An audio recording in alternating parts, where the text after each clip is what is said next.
Pak Wayan, silakan, boleh. Assalamualaikum warahmatullahi wabarakatuh. Salam sejahtera bagi kita semua. Om Swastiastu, nama budaya, salam kebajikan. Pak Firly yang baik, paparannya luar biasa, tapi lebih luar biasa lagi kalau saya lihat program unggulan KPK. Ini luar biasa, Pak. Tapi karena waktu, saya ingin menggarisbawahi dua hal aja, Pak Firly. Ini strategis. Saya berharap dua ini, yaitu floating desa anti korupsi yang akan dilaksanakan di 10 provinsi. Yang kedua, perbaikan tata kelola partai politik, program bantuan pendanaan. Ini luar biasa, Pak. Ini kalau bisa diberesin, tidak hanya di atas kertas hari ini, dan saya yakin Pak Firly tidak mau bicara di atas kertas, harus ada konkret. Negara kita ini luar biasa nanti, bisa kita bayangkan akan maju. Pertama, tentang dana desa. Perdebatan itu luar biasa. Berani nggak kita memberikan dana yang luar biasa pada desa, padahal mereka nggak siap. Waktu itu, pembahasan itu kita putuskan berani, karena kita punya aparat yang banyak yang akan membuat perencanaan, membuat pendampingan dan pengawasan. Saya hanya ingin mentitik beratkan, pencegahan korupsi bisa masuk di sini secara maksimal, Pak. Anggaran sudah berlipat ganda dibanding yang awal-awal. Ini bagus karena Bapak mengutamakan pencegahan. Tapi saya ingin dapat gambaran ini, bukan hanya 10 provinsi, kalaupun itu sebagai percontohan, kedepannya kayak apa, terutama perencanaan, pendampingan dan pengawasan. Kalau ini selamat, negara kita tidak perlu kalah dengan negara-negara lain. Yang kedua, ini masih ada perdebatan di waktu lalu, sekarang sudah reda. Tapi luar biasa Pak Firly berani mengangkat yang strategis seperti ini tentang dana partai politik. Di berbagai kampus jurusan politik dan hukum tata negara ini sedang ramai dibahas, Pak, akhir-akhir ini. Maraknya korupsi jangan-jangan ada kaitan bahwa aparat-aparat partai itu kekurangan dana lalu mencari dana sendiri. Ini kan jebakan Batman ini, Pak. Kenapa? Karena negara tidak mau membiayai. Di berbagai negara sudah dibiayai, dan di situ kelihatan korupsinya sangat-sangat rendah. Pertanyaannya, kalau partai politik diberikan keuangan sepenuhnya, jangan-jangan mereka menyedot uang negara habis-habisan. Tapi dari hasil diskusi secara akademis, itu di berbagai negara sudah dijaga, Pak. Bagaimana caranya mengawasi keuangan partai politik kalau negara tidak membiayainya? Tapi begitu negara membiayainya, partai politik mati kutu, tidak berani macam-macam, karena negara berhak mengawasi, termasuk KPK. Oleh karena itu ini perlu keberanian. Saya belum berani mengatakan, terus terang aja, saya takut kehilangan popularitas kalau saya mendorong ini habis-habisan.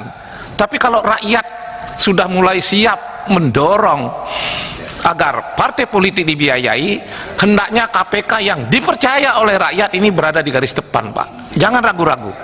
Kalau kami partai politik berteriak beri anggaran yang cukup, nanti kami dituduh oleh masyarakat itu untuk kepentingan dirinya sendiri. Padahal ini untuk kepentingan negara dan sudah terbukti berbagai negara. Bagaimana pandangan Pak Firly ke depannya? Karena dulu KPK juga samar-samar, Pak.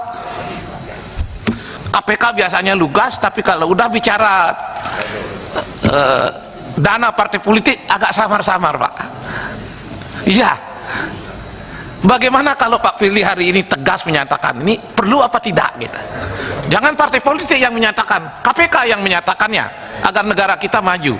Nggak ada negara maju tanpa partai politik, Pak. Presiden dari partai politik, ormas yang besar nggak bisa mencalonkannya. Hanya partai politik yang bisa mencalonkannya. Lalu gimana caranya kalau partai politik nggak diurus dengan baik oleh negara? Yang ketiga, Pak, mudah-mudahan saya tidak dikejar waktu, ini penting banget ini, terkait strategi optimalisasi, Pak. Penyelamatan keuangan negara dalam paparan yang disampaikan Bapak menyampaikan huruf A sampai huruf D, halaman 3 sampai halaman 11. Saya catat ini baik-baik. Pada huruf C dan D telah disampaikan terobosan. yang akan dilakukan oleh KPK. Sedangkan pada huruf A dan B, terobosan atau langkah strategis yang akan dilakukan oleh KPK dalam hal optimalisasi penyelamatan keuangan negara dalam fokus area dan optimalisasi penyelamatan keuangan negara melalui pencegahan dan monitoring. Nah, sekarang saya minta tolong Pak, tolong sampaikan apa saja terobosan dan langkah strategis yang akan dilakukan oleh KPK dalam mengoptimalkan penyelamatan uang negara pada dua area yang saya sebutkan di atas. Kami mohon penjelasan dan penegasan. Selain itu, dalam optimalisasi penyelamatan keuangan negara, pada huruf A disampaikan bahwa salah satu fokus area adalah sumber daya alam. Sekali lagi, sumber daya alam. Sumber daya alam ini sangat sepakat untuk mendapat fokus tersendiri. Sumber daya alam sepakat untuk mendapat fokus tersendiri. Secara empirik, sumber daya alam yang memiliki masalah bagi masyarakat adalah area pertanahan, Pak. Area pertanahan. Korupsi itu penting, tapi masalah tanah bukan hanya merugikan keuangan negara, tapi langsung membuat rakyat menderita. Maka saya garis bawahi masalah tanah ini. Kita sama-sama ketahui bahwa bukankah Presiden berulang kali menyampaikan bahwa mafia tanah nggak boleh mengalahkan kita, negara nggak boleh kalah oleh mafia tanah. Kehadiran mafia tanah ini tidak terlepas dari radar kewenangan KPK. Mohon koreksi andai kata keliru. Seharusnya ini tidak boleh lepas dari radar KPK karena mafia tanah ini langsung menyengsarakan rakyat. Untuk itu saya minta bagaimana langkah konkret yang KPK lakukan untuk memberantas mafia tanah yang jelas-jelas merugikan masyarakat. Hal ini akan berkorelasi juga dengan optimalisasi penyelamatan keuangan negara yang digunakan oleh mafia tanah itu, di mana jumlahnya juga disinyalir cukup signifikan. Mohon penjelasannya. Yang terakhir, data-data yang Bapak sampaikan mengenai target dan capaian 2021-2022. Saya tidak ingin memuji, tapi ini memang mengagumkan, Pak. Cuman kalau demikian capaian dan targetnya, boleh dong saya menarik beberapa kesimpulan. Pertama, capaian PNBP KPK memang telah berjalan optimal, sehingga melebihi target yang dicanangkan. Padahal kita sama-sama ketahui bahwa dalam 2 tahun terakhir ini negara kita dilanda COVID-19. Dalam kesimpulan pertama ini, saya ingin tanya, kok bisa seperti ini? Boleh dong ilmu dan kiat-kiat yang Bapak lakukan itu digambarkan di sini, agar ini akan menjadi salah satu ukuran Komisi 3. Jika kiat-kiat ini luar biasa, tentu anggaran KPK untuk hal-hal seperti ini perlu ditingkatkan dan berbanding lurus dengan capaiannya. Kesimpulan yang kedua, capaian yang luar biasa melebihi PNBP ini kemungkinan besar berulang pada 2022, Pak. Saya optimis ini berulang kalau kita lihat yang 2021. Dalam hal ini saya ingin mendalami bagaimana perencanaan dalam menghitung keluarnya angka target PNBP dari KPK. Karena capaian yang lebih 200% dan berpotensi berulang pada tahun 2002 ini kemungkinan juga dikarenakan perencanaan yang memang belum maksimal untuk melakukan identifikasi. Beberapa teman mengatakan jangan-jangan memang sengaja targetnya direndahkan, tapi saya tidak sampai ngomong seperti itu. Saya tidak akan ngomong seperti itu. Untuk itu saya mohon penjelasan dan klarifikasi lebih lanjut dari KPK. Pak Firly, sebagaimana kita ketahui, tugas pokok dari KPK kan sudah jelas, pencegahan, memberantas, koordinasi, memberantas korupsi. Sedangkan pengembalian uang negara bukanlah yang paling utama. Tapi kalau kita lihat unsur-unsur dari pasal korupsi, kan kerugian negara menjadi hal yang esensial, Pak. Lembaga lain boleh mengatakan kerugian negara PNBP itu tidak terlalu penting bagi instansinya. Tapi apakah KPK bisa melepaskan itu? Karena salah satu unsur pasal korupsi adalah kerugian negara. Nah, oleh karena itu sekali lagi mohon penjelasannya lebih lanjut tentang bagaimana kita mengembalikan kerugian negara. Satu dan lain hal, sekarang negara kita sedang dilanda kesulitan keuangan. Kalau lihat pasal-pasal anti korupsi, boleh dong kerugian negara itu dikembalikan secara maksimal mungkin. Lalu bagaimana cara-cara yang bisa ditempuh ke depan oleh KPK? Terima kasih. Tadi Pak Wayan secara mendalam mengupas soal kemungkinan pendanaan bagi partai politik. Saya kira ini salah satu isu penting. Ini salah satu isu penting dalam program unggulan tata kelola partai politik. Saya hampir sepakat, walaupun nanti perlu pendalaman secara serius, apa yang disampaikan Pak Wayan tadi, bahwa kalaupun memang ada pikiran-pikiran terkait dengan soal ini, saya kira KPK harus ada di barisan paling depan. KPK lah yang memulai gagasan ini, jangan dari partai politik, karena kalau dari partai politik akan ada kecurigaan. Kita hidup ya seperti penundaan pemilu. Itu kata Pak Tri. Kita hidup dalam alam yang sedemikian ini, sehingga saya kira kalau ide atau gagasan-gagasan seperti itu lahir atau datang dari partai politik, lebih besar kecurigaannya ketimbang objektivitas dalam melihat persoalan yang ada. Jadi saya kira baik kalau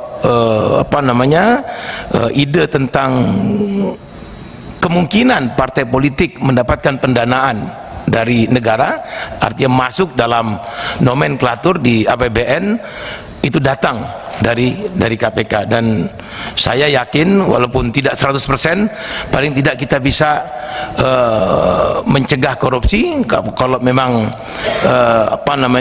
penganggaran ini bisa dilakukan, tentu publik bisa menuntut agar partai politik bisa lebih bisa lebih menjauhkan diri dari praktek-praktek korupsi yang memang selama ini dituduhkan ke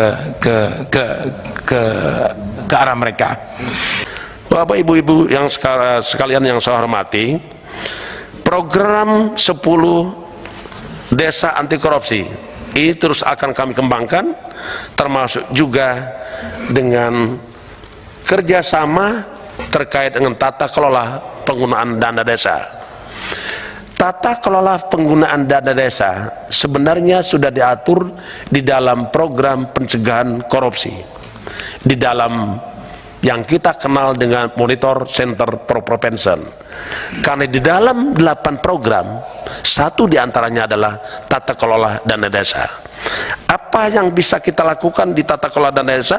Satu, kita bekerja sama dengan Kementerian Keuangan dalam rangka melakukan pendidikan pelatihan terkait dengan rencana penyusunan anggaran dana desa. Yang kedua, pelaksanaan implementasi penyerapan anggaran dana desa. Yang ketiga adalah pertanggungjawaban administrasi keuangan dana desa. Ini yang bisa kita kerjakan. Dan yang terakhir yang KPK lakukan terkait dengan tata kelola dana desa, KPK bekerja sama dengan Kementerian Desa. Betul Pak Paha? Betul. Yang terkait, dan kami pernah, Bapak-bapak, Ibu-ibu sekalian boleh cek di Kementerian Dana Desa. Saya pernah datang ke Kementerian Dana Desa, saya minta coba klik Kabupaten Ogan Komering Ulu, berapa yang menerima bantuan langsung tunai? Keluar Pak. Saya tanya lagi, coba ketik Kecamatan Pengandonan, ketemu Pak. Terakhir saya tanya salah satu warga, kebetulan di desa saya, keluar juga Pak. Artinya apa? Kami bisa pastikan bahwa tata kelola dana desa bisa sampai per nama, per alamat, dan per nomor induk kependudukan. Tapi kalaupun ada penyimpangan, tentulah kami ingin menyampaikan bahwa kepala desa itu bukan ranah KPK. Keuangan yang dirugikan juga tidak sampai 1 miliar. Artinya tidak memenuhi sebagaimana mandat pasal 11 Undang-Undang Nomor 19 2019. Tetapi kami terus bekerja sama dengan para pemerintah desa, para pemerintah daerah, lebih-lebih lagi mengedepankan aparatur pengawas internal pemerintah. Jadi kalau terjadi kerugian negara, kita paksakan untuk mengembalikan.